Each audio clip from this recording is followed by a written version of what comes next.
we are going to continue with the next tense, past continuous tense. Now let's start. Past continuous tense is used to talk about actions in progress in the past. कि जो past continuous tense है उसका इस्तेमाल किया जाता है तो ऐसे एक्शंस जो कि माजी में जारी रहे and these actions can also be interrupted और इफेक्टेड बाय समथिंग, और वो जो एक्शन जो कि माजी में जारी रहे उनको एक और एक्शन जो है वो उन पे इंटरप्ट करता है या दखल अंदाजी कर सकते हैं या मुदाखलत करता है या फिर उस पर असरअंदाज होता है।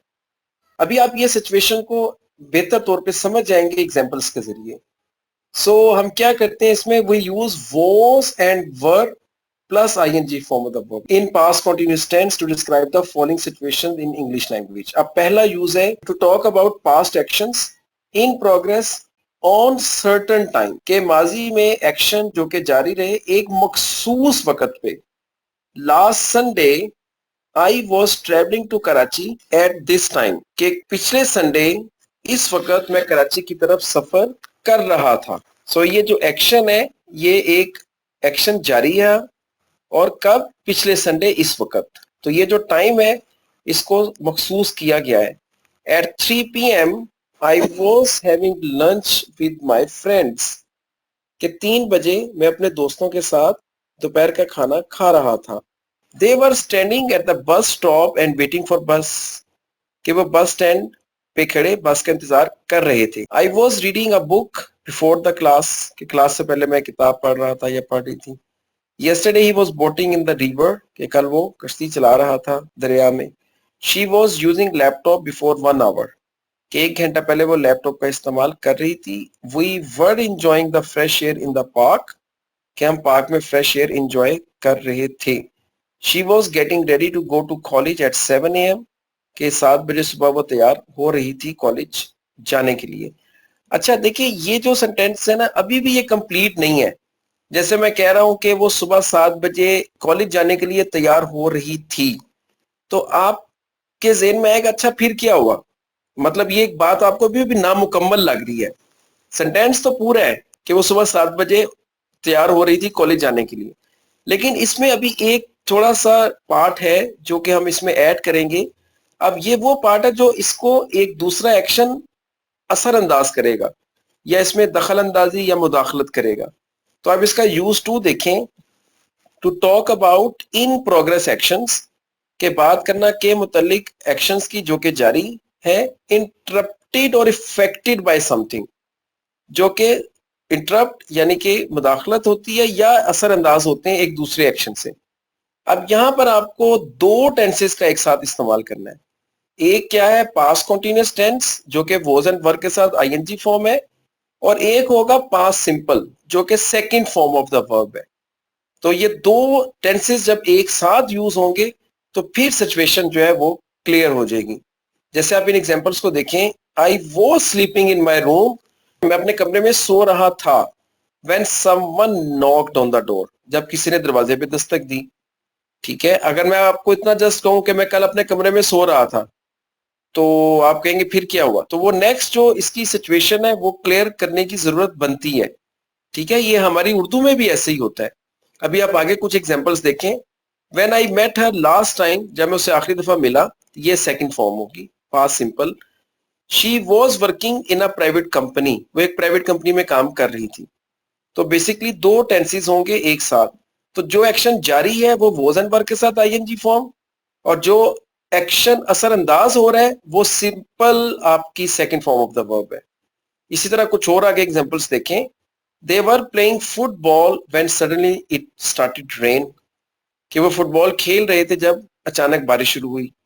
सो बारिश का शुरू होना जो है वो एक एक्शन है जो असरअंदाज हुआ, और वो क्या कर रहे थे, फुटबॉल खेल रहे थे। While I was crossing the road, I saw a horrible accident, कि जब मैं सड़क क्रॉस कर रहा था तो मैंने एक खौफनाक हादसा देखा। तो यहाँ पर एक सेकंड फॉर्म द वर्ब सो और एक आप वॉज के साथ आईएनजी फॉर्म यूज कर रहे हैं। इसी तरह John was drinking coffee in the cafe when police cot him, कि जॉन कॉफी पी रहा था कैफे में जब पुलिस ने उसको पकड़ा। I was eating my breakfast when the telephone wrong, कि मैं अपना नाश्ता कर रहा था जब टेलीफोन पे बेल हुई। We were watching cricket match and suddenly the power failed. कि हम क्रिकेट मैच देख रहे थे कि अचानक बिजली चली गई। सो ये दो एक्शंस एक साथ हैं। She was talking on phone when her mother called her for lunch. कि वो फोन पे बात कर रही थी जब उसकी मदर ने उसको दोपहर के खाने के लिए बुलाया। First we were planning to go on picnic. कि पहले हम मनसूबा बना रहे थे पिकनिक पे जाने का, but we drop the plan due to bad weather. लेकिन फिर हमने मनसूबा छोड़ दिया बुरे मौसम की वजह से। सो ये एक सिचुएशन बन जाती है जहां पर आपको आईएनजी फॉर्म वॉज वर के साथ और साथ में सेकंड फॉर्म का यूज करना होता है। She was cooking meal for the guests when they arrived. कि वो खाना पका रही थी मेहमानों के लिए जब वो पहुंचे। सो आप कुछ यूं भी इसको समझ लें कि पास्ट को डिस्क्राइब करते हुए सेकंड फॉर्म में यानी कि आपको वॉज वर्ब के साथ आईएनजी फॉर्म का भी यूज करना पड़ता है। जैसे अगर मैं कहता हूं yesterday I was coming back from my office, अब ये क्या है, पास्ट कॉन्टिन्यूअस है। There I saw a person, अब ये क्या है, ये second form of the verb, मैंने वहां एक आदमी को देखा। He was standing on the road, वो एक सड़क पे खड़ा था, अब ये क्या है, ये भी पास्ट कॉन्टिन्यूअस है। फिर मैं कहता हूं आई वेंट टू हिम, ठीक है, मैं उसके पास गया, अब ये सेकंड फॉर्म है। ही वॉज वीपिंग, वो रो रहा था। I asked him what happened, मैंने उससे पूछा क्या हुआ। सो ये जस्ट एक वैसी स्टोरी में बना रहा हूं। तो जब भी आप पास्ट को डिस्क्राइब करते हैं तो आपको वॉज वर्ब के साथ ING form of the verb का भी एट टाइम्स यूज करना पड़ता है। ओके, अब उसके बाद नेक्स्ट देखते हैं यूज 3। ये एक डिफरेंट यूज है, to make timid and polite request. कि अगर आप किसी से शर्माते हुए या बहुत ज्यादा नरमी से दरख्वास्त करते हैं, ठीक है। एक तो कैन का यूज होता है ना, जैसे आप किसी को कहते हैं can you give me a glass of water, क्या मुझे एक पानी का ग्लास दे सकते हैं, तो ये पोलाइट नहीं है, ठीक है, ये एक फ्रेंडली वे में है। तो अगर आप कोई टिमिड या पोलाइट रिक्वेस्ट करते हैं किसी को रिस्पेक्ट देते हुए, ठीक है, अभी मैं आपको जब इन एग्जाम्पल्स की ट्रांसलेशन करूंगा तो आपको अंदाजा होगा उर्दू में इसका भी इस्तेमाल किया जाता है। अच्छा, अब यहाँ पे जो सेंटेंस है आई वॉज वंडरिंग, इसका मतलब बनता है कि मैं सोच रहा था, if you could carry my bag, अगर आप मेरा बैग उठा सकते। इसी तरह नेक्स्ट एग्जांपल देखें, I was wondering if you could bring me a glass of water, मैं सोच रहा था अगर आप मुझे एक ग्लास पानी का ला सकते हैं।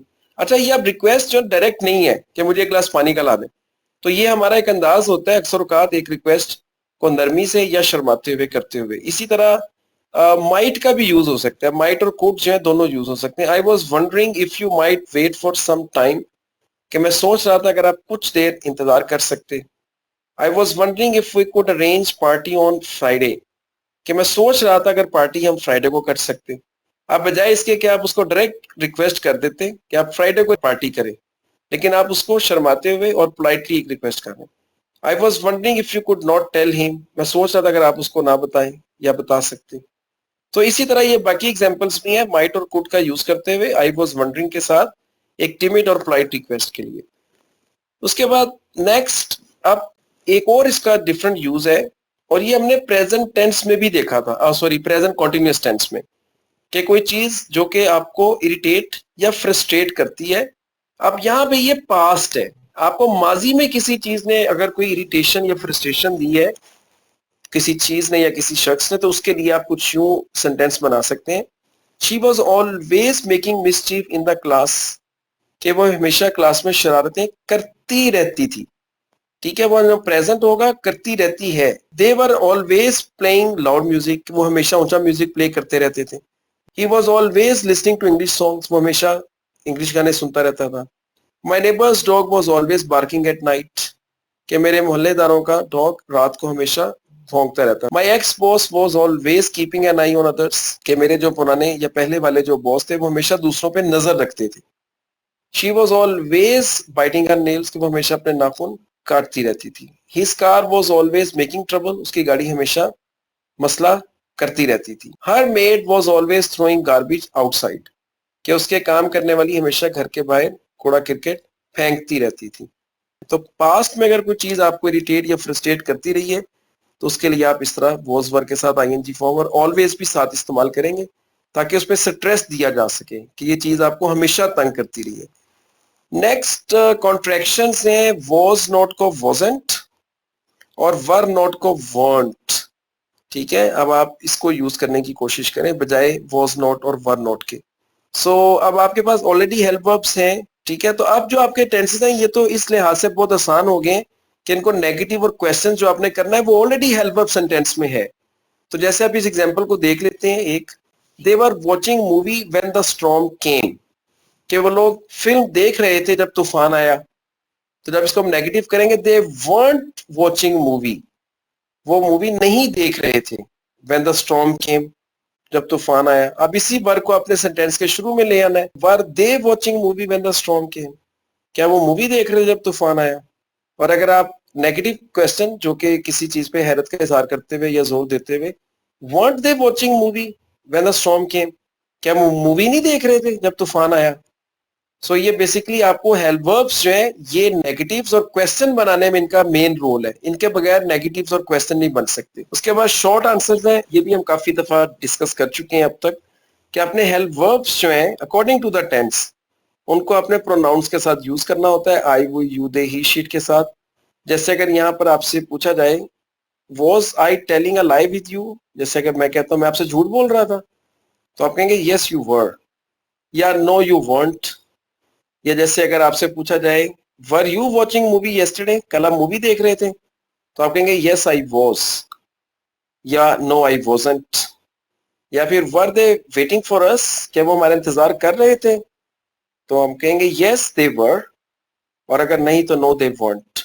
सो ये रूल वही है, ठीक है। इसको आप एक दो दफा थोड़ा सा अगर प्रैक्टिस कर लें तो ये आपके लिए इतना मुश्किल नहीं होगा कि आपको कोई क्वेश्चन अगर पूछ रहा है जिस भी टेंस में, उसके अकॉर्डिंगली आप उसको शॉर्ट आंसर दे सकते हो।